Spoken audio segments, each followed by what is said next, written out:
Vous savez, j'ai souffert de la faim. N'essayez même pas de vous imaginer. Quand on dit en français, je meurs de faim, c'est juste un mot. Mais il y a des centaines de milliers de gens qui sont morts de faim. J'ai souffert de la soif. Ça, c'est une souffrance incroyable.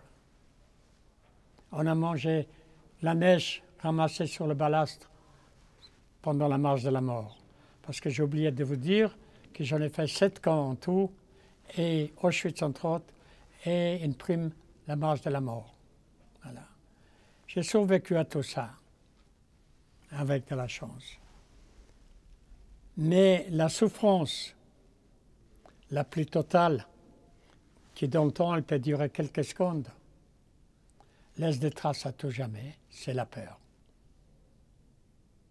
Pendant 48 ans, je me suis tué parce qu'il n'y avait pas, les questions n'étaient pas si brûlantes, et le négationnisme n'existait pas à l'époque. Moi, on m'aurait dit, il y a encore 2 décennies, qu'on tuera des hommes et des femmes, et surtout des enfants, parce que juifs, j'aurais dit non, c'est plus possible. C'est fini, ce temps-là. Donc, je me suis décidé qu'il est temps que je rentre dans le combat, et que je m'oppose à ces gens-là qui racontent n'importe quoi. Et vous savez, c'est facile. À force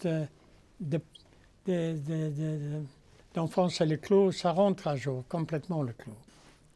À mon avis, il n'y a pas encore eu un jour sans guerre sur la planète. Il y a des enfants qui sont les premières victimes partout. Alors, est-ce que ça s'arrêtera un jour?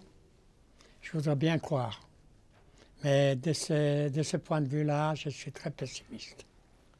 Avec la volonté, on peut tout faire. Mais il faut avoir la volonté et prendre la décision de le faire.